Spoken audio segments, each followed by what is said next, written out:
Hey there guys, and welcome back to another video. Today I wanted to cover one of the most main things you'll find being talked about in Tooniversal Studios, the Pressbot cog type. So I wanted to cover these things as I've seen it be a point of contention, people saying these things don't fit, as many people do say with new cog types being introduced. So I thought it would be fair to cover them, talk about how they were conceived, walk you through each cog, and finally, their purpose and why they're here, at least in Tooniversal's lore. So, to start it off, in early August 2018, Taijitsu and S-Beitso were brainstorming a new cog type to add to the project that would eventually turn into Tooniversal Studios, eventually settling on the idea of Pressbots. From there, they sat down, after feeling as though Pressbots were a good idea due to their manipulative, controlling nature that they can possess. So, from there they sat down and brainstormed a list of 8 cogs to design, all with their own unique feeling, with each being a ranking member of the actual press and the media.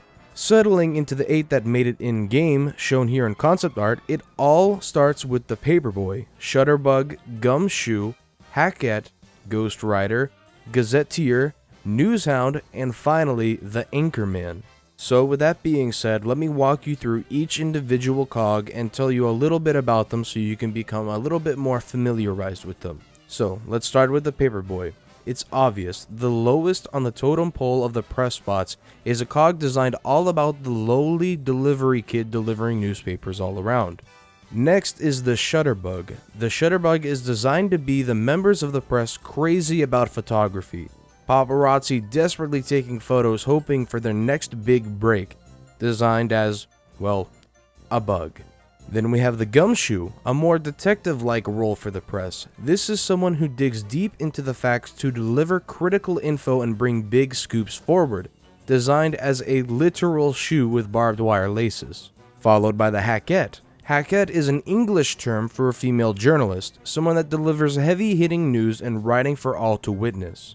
Then of course is the Ghost Rider, a famous position that goes even beyond the press, someone constantly behind the scenes continuing to make others look better by prowess of their own writing skill. Their design showing them hiding in the shadows, much like their writing for others. The Gazetteer shown here has a design inspired by the gazelle, similar in name. A gazetteer is an old term for a journalist usually employed by a place of power.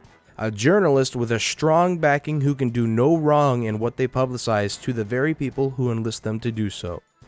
The Newshound, a powerful member of the press that craves news, needs news, requires it, a reporter for the news that isn't afraid to tell it like it is, designed as obviously a hound. And the Anchorman, the strongest of the 8 regular Pressbot cogs.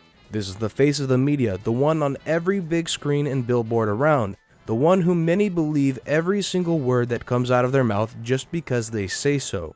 Concept and design influenced, by the way, by the much beloved Anchorman movies. With all that summed up, lastly, we answer the question, how do they fit in Tooniversal? The idea is simple. The press have such a huge say in what's what. The press can ultimately control a lot of what's considered factual. They can be manipulative, deceitful, liars, yet so many people take it as the truth. The Pressbots exist to push and peddle the truth, as they'd call it, that the cogs are what deserve and should be in charge of Tooniversal, spreading the word through harmful tactics to Toons, as well as constantly spreading imagery, news, and reports to other cogs all around Cognation of Toons being defeated, their sadness being displayed all over. Ultimately, one of the strongest types of cogs in Tooniversal Studios. So, what do you think about Pressbots? Like them, hate them, let me know what you think in the comments below.